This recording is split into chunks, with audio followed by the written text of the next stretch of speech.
नाहीतर कोथिंबीर. तर हा एक नवीन शब्द सांगतो तुम्हाला विदर्भाचा. नमस्कार मित्रांनो, स्वागत आहे पुन्हा एकदा नवीन व्लॉग मध्ये. आणि आजच्या व्लॉग मध्ये विदर्भातली बायको करून घेण्याचा एक मोठा फायदा मी तुम्हाला सांगणार आहे.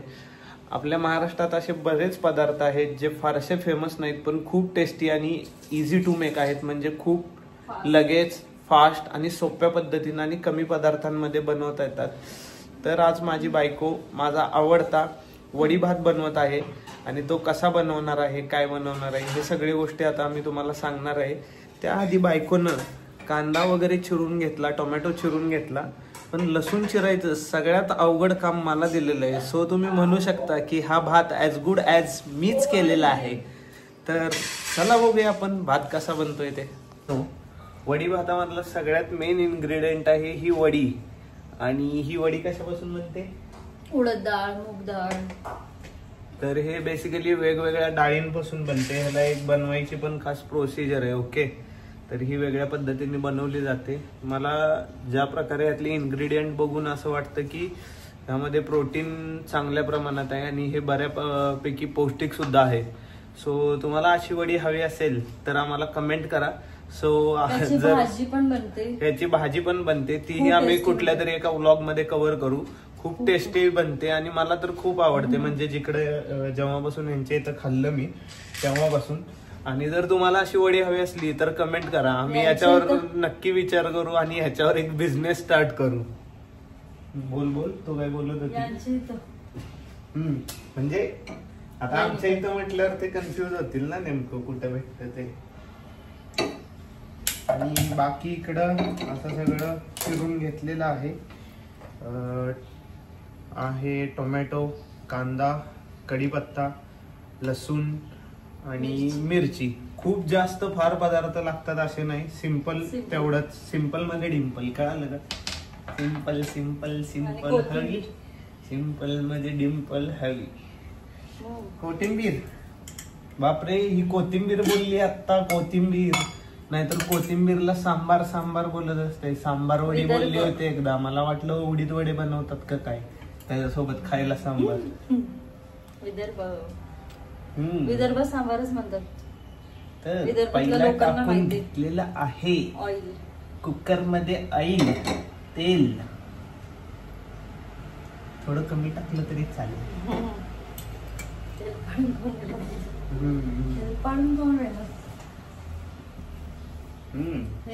तर हा एक नवीन शब्द सांगतो तुम्हाला विदर्भाचा.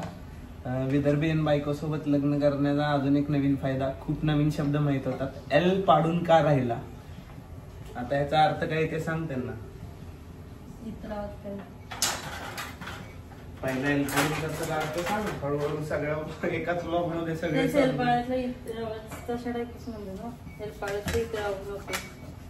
इतरावू नको पण नव्हे. त्याचा मराठी अर्थ सांग. मराठी इतरावू नको म्हणजे काय मराठी शब्द नाही का? मला असं कळलं, असं लोकांना असं काहीतरी सांग. तर असं 2 वेळा कुकर मध्ये बघून घ्यायचं मित्रांनो. कळलं का तुम्हाला? जसं सांगतोय तसं फॉलो करा. ही कडे उचलून ठेवू का? यातलं उपीट संपलेलं आहे. आम्ही नाश्त्याला उपीट केलं होतं बाबांनी. दुपारी 4 वाजता आमच्याकडे होणार आहे ढोकळा, आई बनवणार. अच्छा. तर अशा प्रकारे हे भात बनवण्यात सगळ्यात मोठं माझं कॉन्ट्रीब्युशन आहे. पहिला तर मी 4 लसूण सोलले आणि आता मी भात धुवून पण घेत आहे. 3 लसूण बोलले. 4 आहेत तिथे सोलले. तिकडे सांग त्यांना काय काय टाकत आहे. पहिला कढीपत्ता टाकू. असा कढीपत्ता टाकला की असा तुरतुर तुरतुर नाचतो, कुरकुर कुरकुर आवाज येतो. त्यासाठी तेल प्रॉपरली गरम होणं गरजेचं आहे. पण कढीपत्त्याच्या आधी मोहरी टाकली होती ना, ती सांगायची विसरली. मी सांगतो ना, तुमचा भाऊ आहे ना. आता आपण घेत आहोत लसूण कुटून. खलबत्ता माहित नाही, वाटेवर काम चालू. कुटणी भेटलेली आहे आपल्याला. हे बघा मित्रांनो, प्रूफ. 4 लसूण होते, 4. ही 3 मोडली. मी केलं आहे म्हणून तर म्हणते मी केलं म्हणून. एक गेला उडून. त्यानंतर टाकण्यात आलेली आहे मिरची. आणि मिरची नंतर आता आपण टाकणार आहोत लसूण. ते लसूण वगैरे टाकलं पाहिजे, जरूर नाही टाकता. लसूणमुळे टेस्ट येते मित्रांनो. आणि लसूणमुळे पोटातले जंतूही साफ होतात. त्यामुळे लसूण तुम्ही वापरत जा जेवणात.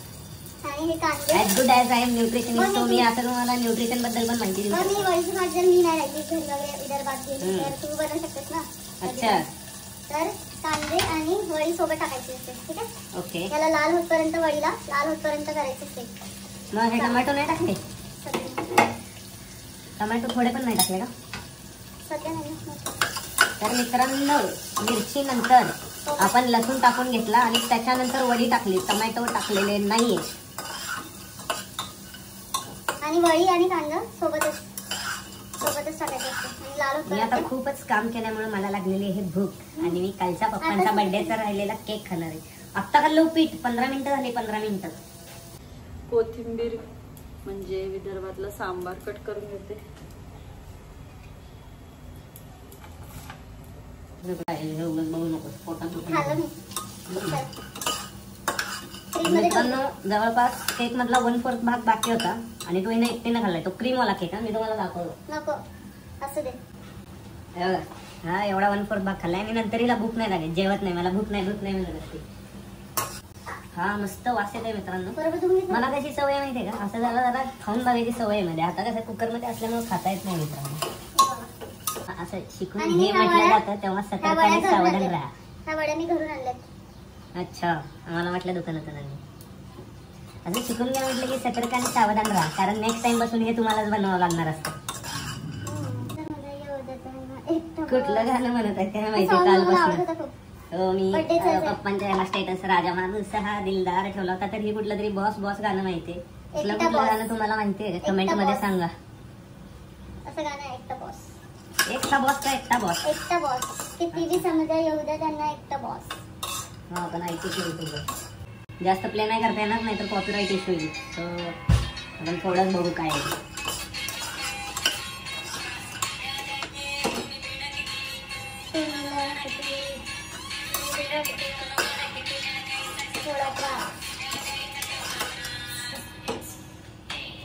एकटा बॉस माझ्यासाठी काय, तुम्ही नाडा घेते. आपल्याला कोणाचं जाहिरात भारी आहे सांग.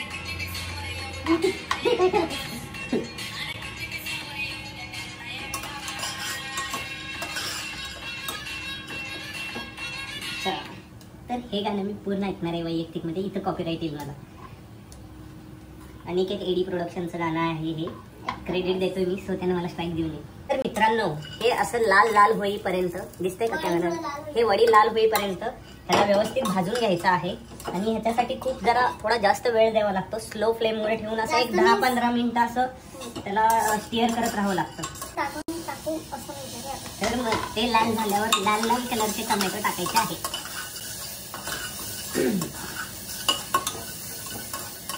जेव्हा वडी माझीच लाल म्हणायला लागेल त्यावेळेस अजून लाल लाल टोमॅटो टाकून तुझ्यापेक्षा लाल टोमॅटो आहेत त्याची त्याला जाणीव करून दे. बरोबर ना? तुमचं कधी चुकते का सर? तुम्हीच बरोबर. बापरे, सर वैगरे वैगरे म्हणत आहे ही मला. आता टाकते हळद. त्यानंतर अर्धा चमचा हळद, त्याच्यानंतर 1 चमचा लाल तिखट, तिथे चंदन पावडर जास्त झाला होता, आणि 1 चमचा काळं तिखट, लसूणचं तिखट, आपलं कांदा लसूण तिखट असतं ते. त्याच्यानंतर परत 1 लाल तिखट टाकलं. अवेलेबल नसलं कांदा लसूण तिखट तर तुम्ही आपलं लाल तिखटावर काम मागवू शकता. आमच्याकडे नाही राहत काळं तिखट, त्याच्यामुळे लाल तिखटच करतो आम्ही. तर तुमच्या चवीनुसार जे पण तुम्हाला तिखट लागतं ते टाकू शकता तुम्ही. आणि ते मस्त मग परत फ्राय करून घ्यायचं असं सगळं टोमॅटो सोबत. ते आपण जे आधीचं मिश्रण टाकलं होतं. पाणी टाकू का तिखट ठेवायला? पाणी घे. तर आम्ही इथं घेत आहोत थोडंसं पाणी. थोडंच दे, तिखट जळायला नको म्हणून. तर फोडणी जळायला नको म्हणून थोडंसं पाणी. कळालं का? मीठ टाकते आता. थोडं मीठ टाकलंच नव्हतं ना. मीठ टाकताना जरा जपूनच टाकलेलं बरं असतं, कारण मीठ जास्त झालं की टेस्ट बिघडण्याचे चान्सेस वाढतात. म्हणजे कमी असलं तर कसं खाता येतं वाढवलं, पण जास्ती झालं तर कसं प्रॉब्लेम होतं. वरतून मीठ नाही खायचं माहिती ना. वरून नाही खायचं.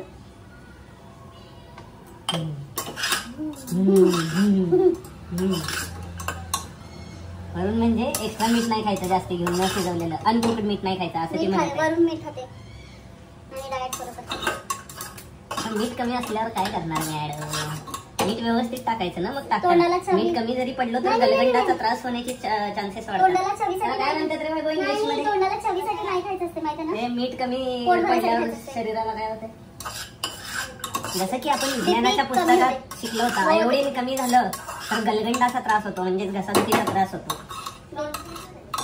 तर मित्रांनो, हे मिश्रण असं एकंदरीत तयार झालेलं आहे. थोडंसं तुम्हाला असं करून दाखवतो. हे बघा, मस्त दिसतंय एकदम. दिसताना असं वाटतंय असंच खाऊन टाकावं.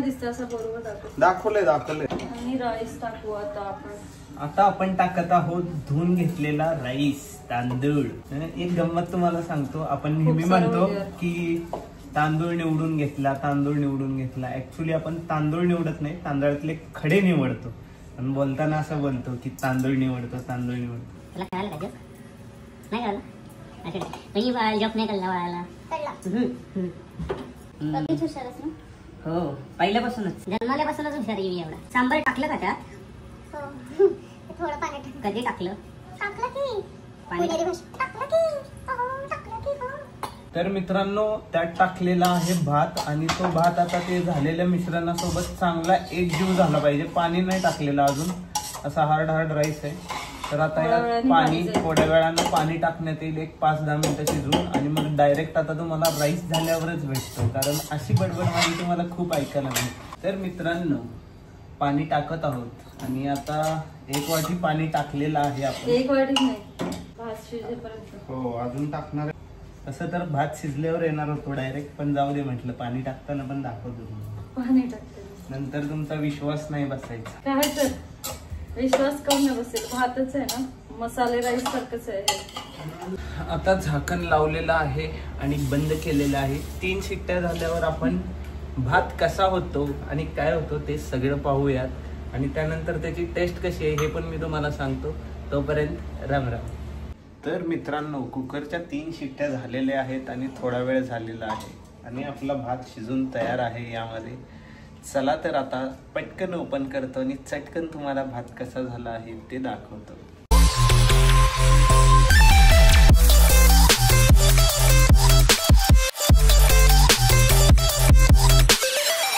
मित्रांनो, आपला वडी भात तयार आहे आणि दिसताना तर एकदम गरगरीत दिसत आहे. आता मी तुम्हाला चव सांगतो कशी झालेली आहे.